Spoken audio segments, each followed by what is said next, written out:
Las modas van y vienen. Cosas que estuvieron en la palestra hace 40 años vuelven a los gustos actuales. Si el rojo deja de ser tendencia, reemplazado por el azul, guarda en el armario la prenda roja, pronto estará de moda nuevamente. Sin embargo, hay modas que no se pueden guardar en el armario porque están grabadas con tinta indeleble.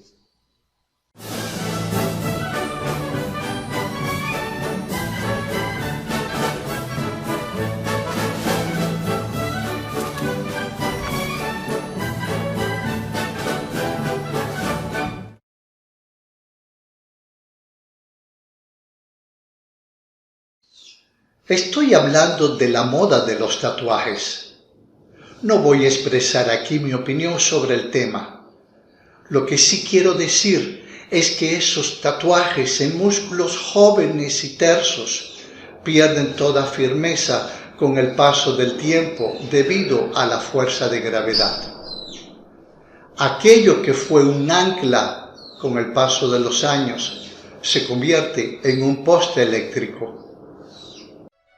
Además, el tatuaje tiene la desventaja de que por ser indeleble puede comprometer en el futuro nuestras acciones de hoy. Famosos son los tatuajes de amor eterno por Juana y después se casa con María. Pero las cosas pueden ser más graves si en los tatuajes se muestran las posiciones políticas. En la política como en la moda, las cosas cambian. Las posiciones que defiendes hoy las puedes recriminar mañana. Toda esta reflexión me lleva a pensar en un personaje que se hizo célebre con la Revolución Francesa de 1789, durante la cual tuvo sólidas posiciones republicanas. Tanto era así que en el ímpetu de la revolución y en el fragor de los acontecimientos llegó a tatuar en su pecho «Mort au roi», muerte a los reyes. Lo que no podía ni siquiera imaginar Jean-Baptiste Bernadotte, que así se llamaba nuestro personaje del día de hoy, es que el destino lo llevaría a ser él mismo rey.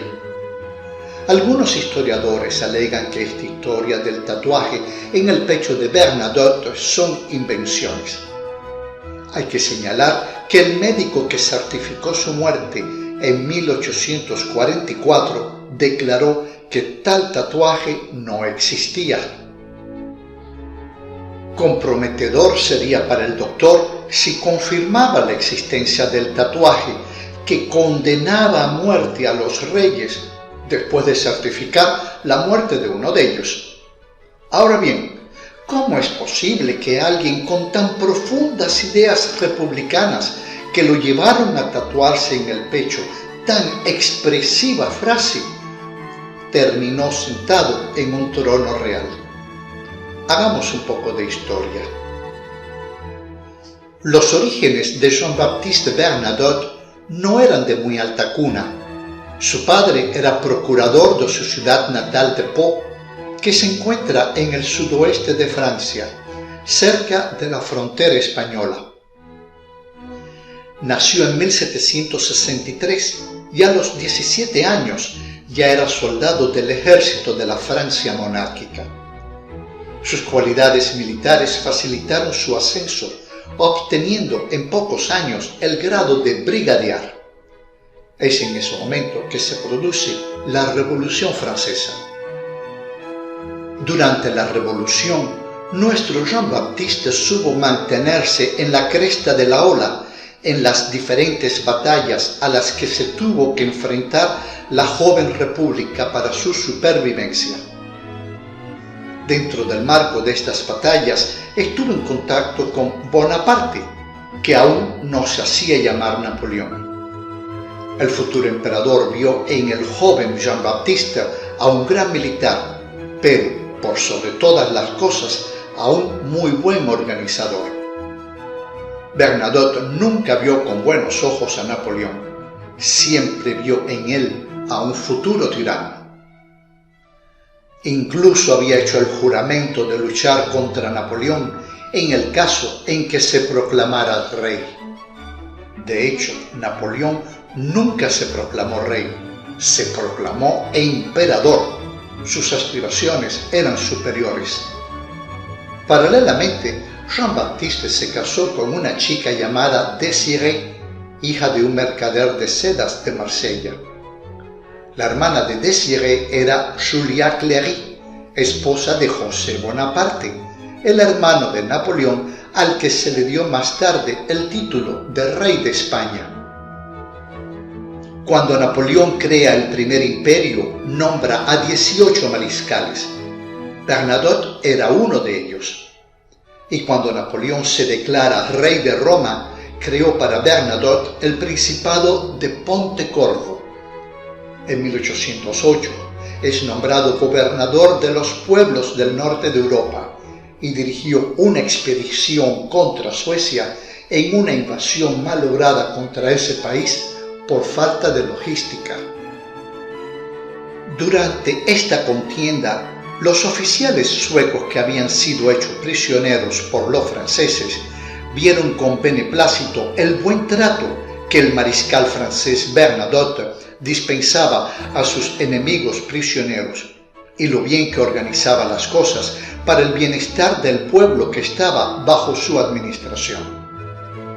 Mientras tanto, en Suecia gobernaba un viejo rey que no tenía descendencia, Carlos XIII. Hacía poco que Suecia había perdido Finlandia ante el empuje de Rusia. Suecia era un país en decadencia y necesitaba un rey fuerte para su defensa contra nuevas eventuales invasiones rusas. Fue el chambelán del rey Carlos XIII, que en su momento había sido prisionero de Bernadotte, quien viajó a París para proponerle a Bernadotte ser nombrado príncipe heredero una vez que el rey Carlos XIII lo adoptara como hijo.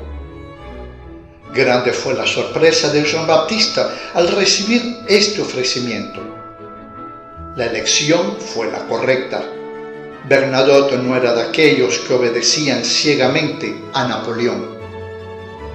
A Estocolmo se dirigió el matrimonio de Désirée y Jean-Baptiste, y pocos días después el hasta entonces mariscal fue adoptado por el rey, tomando el nombre de Carlos XIV Juan en su calidad de príncipe heredero.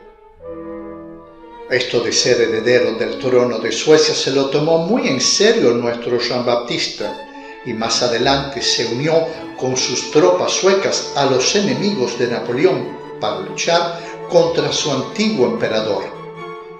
Carlos XIV Juan fue un rey muy querido en Suecia y Noruega, ya que en aquella época los dos países estaban unidos. Fue él quien con sus ideas republicanas consolidó la economía de Suecia, fortaleciendo los bancos, organizando a los artesanos para que crecieran sus negocios, haciendo todo tipo de trabajo social para con sus súbditos y siendo uno de los primeros países del mundo en declarar obligatoria la educación primaria para todos los niños del país. Hoy en día, el rey actual de Suecia, Carlos XVI Gustavo, y Victoria, su hija, heredera al trono, no solo se reconocen como descendientes de aquel francés oriundo de la ciudad de Pau, sino que con regularidad van a visitar la humilde residencia donde él nació. La moraleja de esta historia es: la próxima vez que se vaya a hacer un tatuaje, piense 2 veces en las consecuencias que esto le podría traer. Es así como yo termino mi emisión del día de hoy, muy agradecido por el tiempo que me dedica. Se pueden suscribir, se lo pueden decir a sus amigos si aún no lo han hecho. Y como siempre, me despido de ustedes con un hasta la próxima.